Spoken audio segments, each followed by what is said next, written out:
श्री शिवाय नमस्तुभयम। दोस्तों, जैसा कि आप सभी लोग जानते हैं, प्रिय दर्शकों, आज के इस वीडियो में हम बात करेंगे कि बासोड़े का यह त्योहार इस वर्ष 2026 में किस दिन मनाया जाएगा।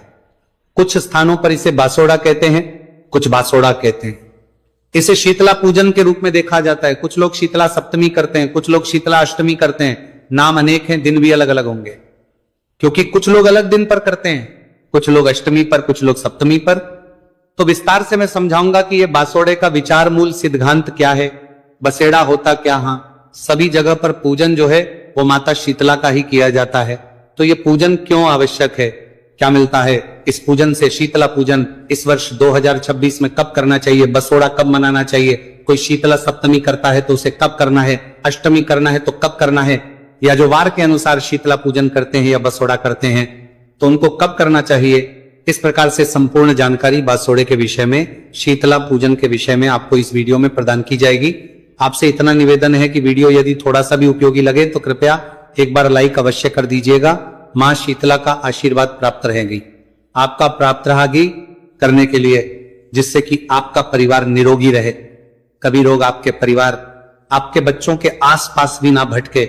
कमेंट बॉक्स में अवश्य लिखिएगा जय मां शीतला, क्योंकि शीतला माता रोगों से बच्चों की रक्षा करती है, आपके परिवार की रक्षा करती है। आप देख रहे हैं सनातन धर्म का संसार, ज्योतिष संस्थान का प्रतिष्ठित यूट्यूब चैनल सनातन धर्म का संसार धार्मिक। हम यहां सभी व्रत और की सही शास्त्रीय जानकारी प्रदान करते हैं।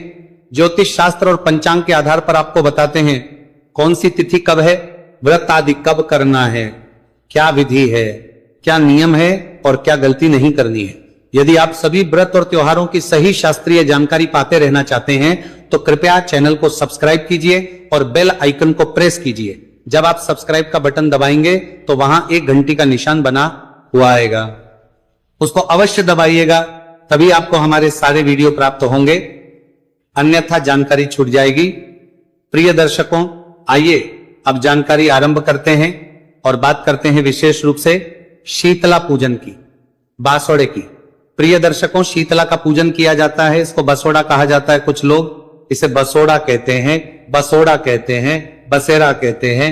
भिन्न भिन्न प्रांतों में थोड़ी थोड़ी बदलाव आ जाते हैं। कुछ लोग शीतला सप्तमी कहते हैं, कुछ लोग शीतला अष्टमी कहते हैं। कुल मिला के यह है कि इस दिन शीतला माता की पूजा की जाती है। इसके 3 पूजा की जाती है। दिन तो निर्धारित है 3 दिन। कौन कौन से पहला दिन होता है कि कुछ लोग वार के अनुसार करते हैं, तो वो होली के बाद के पहले सोमवार को शीतला पूजन कर लेते हैं, बसोड़ा बना लेते हैं। कुछ प्रांतों में शीतला सप्तमी की जाती है, जैसे दुर्गाष्टमी और दुर्गा नवमी अलग अलग होती है ना, उसी प्रकार से कुछ लोग शीतला सप्तमी करते हैं, अर्थात होली के बाद की जो पहली सप्तमी आती है उस दिन शीतला माता का पूजन करते हैं। और कुछ लोग करते हैं शीतला अष्टमी, अर्थात होली के बाद की पहली जो अष्टमी आती है उस पर शीतला माता का पूजन करते हैं। अब कुछ लोग ऐसे भी होंगे जिन्होंने कभी शीतला पूजन किया नहीं, लेकिन वो इन वीडियो को देखने के बाद सोचते हैं कि हमें भी करना चाहिए। तो वो लोगों के मन में होगा कि भाई हमें तो कभी पता ही नहीं, हमारे यहां तो हुआ नहीं कभी, तो हमें कब करना चाहिए ये भी मैं आपको बताऊंगा। सप्तमी कब है, अष्टमी कब है और पहले सोमवार का बसोड़ा कब होगा ये भी मैं आपको बताऊंगा। पहले समझना आवश्यक है कि शीतला माता की पूजा की क्यों जाती है, क्यों करनी चाहिए शीतला माता की पूजा। 4 माता की पूजा पुराण बताते हैं कि शीतला माता की पूजा करने से आपके परिवार के रोगों से रक्षा होती है। खसरा, चेचक आदि जितने भी रोग हैं, संक्रामक बीमारियां हैं जो एक से दूसरे को, दूसरे से तीसरे को फैलती हैं, इन सभी से रक्षा होती है जब आप शीतला माता का पूजन करते हैं। शीतला माता आरोग्य प्रदान करती है, आरोग्य प्रदान करने वाली है। इससे आपका परिवार निरोगी रहता है, स्वस्थ रहता है। इसीलिए शीतला पूजन करना चाहिए। वैज्ञानिक दृष्टिकोण की अगर हम बात करें तो इसमें एक वैज्ञानिक दृष्टिकोण भी आता है। वैज्ञानिक दृष्टिकोण यह आता है, प्रिय दर्शकों, की शीतला माता का जब पूजन किया जाता है ना, वह दिन या वह समय ऐसा होता है जब शीत ऋतु पूर्ण रूप से विदा हो चुकी होती है, बसंत विदा होने को होती है और कृष्ण ऋतु आने वाली होती है। अब आप एक बात बताइए, शीतला जो आप पूजन करते हैं उस दिन क्या खाते हैं? बासा खाना, रात्रि का बना भोजन और प्रातः काल, और पूरा दिन उसको खाया जाता है। तो यह प्राचीन समय में समाज के लिए एक संदेश था कि भाई बसोड़ा बुझ गया। इसका अभिप्राय यह है कि अब ऋतु ने परिवर्तन कर लिया है और अब आज से बासा भूसा खाना बंद करें, अन्यथा बीमारियां बढ़ेंगी, रोग बढ़ेंगी। पर बीमारी और रोग ना बढ़े इसके लिए मां शीतला की पूजा की जाती थी। क्योंकि जैसे ही ये आता है ना मौसम का, वैसे ही रोग संक्रामक बीमारियां बढ़ जाती हैं। और इसी दृष्टिकोण के अनुसार यह शीतला पूजन सदा किया जाता रहा है। तो इसलिए आवश्यक है शीतला पूजन। अब प्रश्न उठता है कि आपको शीतला पूजन के लिए क्या बनाना चाहिए और क्या क्या शीतला पूजन के लिए लेके जाना चाहिए। प्रिय दर्शकों, शीतला पूजन जो है ना वो प्रातः काल किया जाता है, तो एक रात्रि पूर्व ही इसका सारा भोजन बना के रख लिया जाता है। प्राचीन परंपरा तो ऐसी थी कि कल का पूरा दिन का जो खाना है ना वो आज की रात्रि को ही बना के रख दिया जाता था और वही शीतला माता का पूजन करने के बाद पूरा दिन खाया जाता था। वही भासा खाना जो आज की रात में बना है। अब समय बदल गया है, आजकल नई पीढ़ी के नौजवान नहीं खाते हैं, छोटे बच्चे भी नहीं खाते हैं। तो ऐसी अवस्था में हमारी बहुत सी माताएं प्रश्न करती है कि क्या करें। पंडित जी, पिछले साल भी बहुत सारे आपके प्रश्न आए थे, क्योंकि पिछले साल हमारा ये वीडियो करीब 1 मिलियन के आसपास चला था और 2024 में भी हमारा बासुड़ से संबंधित जो वीडियो है वो कई लाख व्यूज है। समार्तक की पर प्रश्न आसपास चला था, उस पर भी आए थे। तो देखिए, ऐसी अवस्था में आप अधिक कुछ कर नहीं सकते। बस बच्चों को इतना कहिए कि बेटा कोई बात नहीं, पर जब सुबह कुछ खाए उससे पहले शीतला माता का प्रसाद, जहां आपकी होली जली थी वहां पर जाइए, सुबह सुबह पहले जल के छींटे दीजिए वहां पे, फिर एक पत्थर रखिए, शीतला माता के रूप में उसका स्वरूप मानिए, माता का उसको स्नान आदि कराइए, तिलक कीजिए उसको, जो हमने आपको बताया था हल्दी से तिलक कीजिए। तिलक करने के बाद उसको भोग लगाइए, कच्चा सूत अर्पित कीजिए और अगर आप ठंडा दिया लेकर गए हैं तो ठंडा दिया वहां पर रख दीजिएगा। इस प्रकार से आपने ये शीतला पूजन करना है। अब आप कहेंगे पंडित जी हमारे यहाँ तो होली भी नहीं जलती, तो हम क्या करें? क्योंकि आजकल लोग टाउनशिप में रहते हैं, दूर दूर, वहां पर होली का दहन भी नहीं होती। तो आप अपने घर में भी शीतला पूजन कर सकते हैं। कैसे? घर में जो ईशान कोण होता है ना, ईशान कोण में आप शीतला माता का पूजन करेंगे। ईशान कोण में चाहे वो बालकनी का क्षेत्र है, जो भी है, वहां पर आप 2 पत्थर लीजिएगा और उनको शीतला माता का स्वरूप समझिएगा।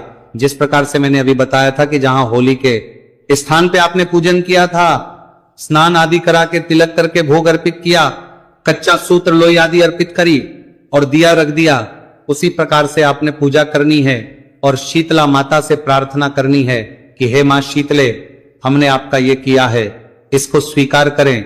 कोई गलती, कोई त्रुटि हमसे हुई हो तो उसे क्षमा करें और हमारे परिवार पर सदा आशीर्वाद बनाए रखें, जिससे कि हमारी संतानें दीर्घायु हो, हमारे परिवार में सब स्वस्थ रहें, किसी प्रकार की कोई हारी बीमारी हमारे परिवार को ना सताए। इस प्रकार से आप घर पर पूजन कर सकते हैं। अब हम बात करते हैं कि आपको शीतला माता का पूजन मंदिर में कैसे करना है। यदि आपके यहाँ मंदिर है तो पूजन कैसे करेंगे? मंदिर के द्वार पर दोनों तरफ थोड़ा थोड़ा जल गिराइए, मंदिर में प्रवेश कीजिए। उसके बाद शीतला माता को सबसे पहले स्नान कराएंगे। जैसे हमने बाकी स्थान पर शीतला माता के स्वरूप को स्नान कराया था, वैसे शीतला माता को स्वरूप को स्नान कराया था। वैसे ही जो लूणी घी युक्त हमारा लोटे में जल है, उसे शीतला माता को स्नान कराइए। स्नान कराने के बाद आप शीतला माता को तिलक करेंगे। तिलक किससे करेंगे? तिलक आप करेंगे जो हमने आपको हल्दी कही थी, हल्दी से माता को तिलक कीजिए। तिलक करने के बाद बड़कुले की जो माला है ना, वो बड़कुले की माला है, वो अर्पित कीजिए। वो बड़कुले की माला पहनाइए। वस्त्र के रूप में अगर आप कच्चा सूत लाए हैं तो कच्चा सूत अर्पित कीजिए। कच्चा सूत नहीं है तो आप मौली का एक टुकड़ा तोड़िए और वो माता को अर्पित कर दीजिए। तदुपरांत अब माता को आप भोग अर्पित करेंगे। भोग क्या है? भोग जो भी आपने बनाया हो, हमने आपको बताया ही था कि या तो मीठे चावल और दही ला सकते हैं या कुछ और अगर आपके यहाँ बनता है तो वो भी ला सकते हैं, पर मूलतः जो है दही और मीठे चावल का ही भोग लगता है। तो माता को भोग लगाइए, भोग अर्पित कीजिए और फिर जो दिया आप लाए हैं तो वो दिया वहां पे रख दीजिए। कुछ लोगों के यहाँ दिया रखा जाता है, कुछ लोगों के यहाँ ठंडा दिया रखा जाता है। आपके यहाँ जैसे भी परंपरा हो उसके अनुसार आप रख सकते हैं। इसके बाद जो भी द्रव्य दक्षिणा आप अर्पित करना चाहते हैं माता को, वह दक्षिणा अर्पित कीजिए। हाथ जोड़ के नमस्कार कीजिए, माता से प्रार्थना कीजिए कि हे मातेश्वरी, हमने ये पूजन किया है आज शीतला माता का, आपका इस पूजन को आप स्वीकार करें।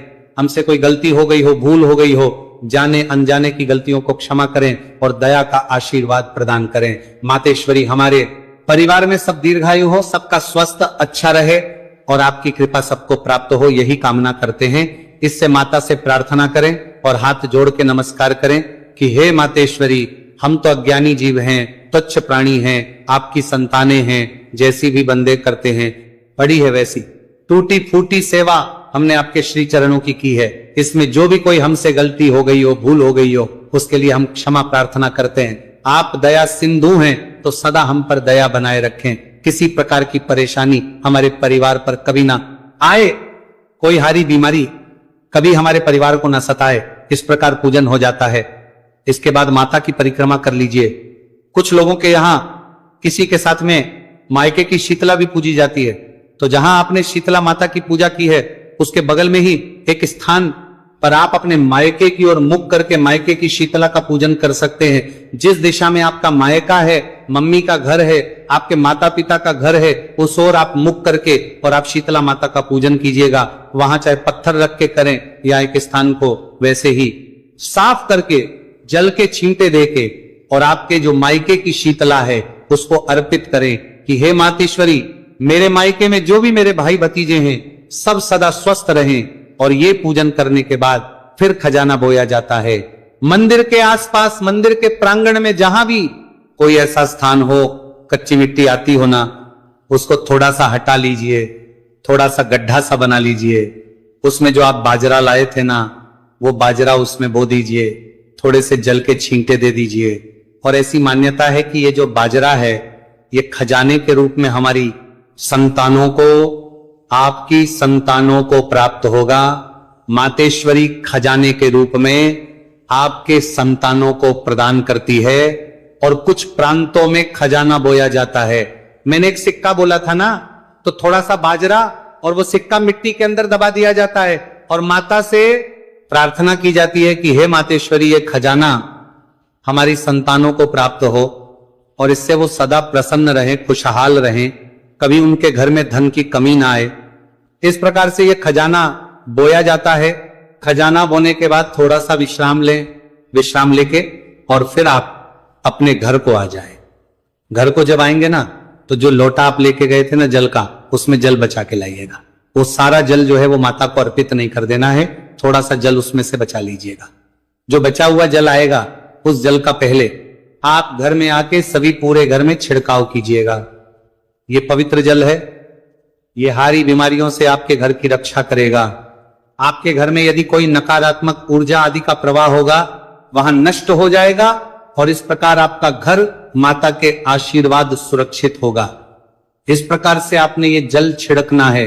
जल आदि छिड़कने के फिर जो आपके पारिवारिक जन है ना, उनको आप जो भी आहार देंगे, नाश्ता देते हैं, जो भी देते हैं, तो पहले थोड़ा थोड़ा माता का प्रसाद दीजिएगा, प्रयास कीजिए। यदि सभी लोग नाश्ते में, तो कम से कम जो रात्रि का बनाया हुआ भोजन है उसी को करें, उसके बाद ताजा कर ले। अगर इतना भी ना कर पाए तो थोड़ा थोड़ा प्रसाद सबको पहले अवश्य दीजिएगा। शीत बीमारियों से आपके घर की रक्षा करेगा। आपके घर में यदि कोई नकारात्मक ऊर्जा आदि का प्रवाह होगा, वहां नष्ट हो जाएगा और इस प्रकार आपका घर माता के आशीर्वाद सुरक्षित होगा। इस प्रकार से आपने ये जल छिड़कना है। जल आदि छिड़कने के फिर जो आपके पारिवारिक जन है ना, उनको आप जो भी आहार देंगे, नाश्ता देते हैं, जो भी देते हैं, तो पहले थोड़ा थोड़ा माता का प्रसाद दीजिएगा, प्रयास कीजिए। यदि सभी लोग नाश्ते में, तो कम से कम जो रात्रि का बनाया हुआ भोजन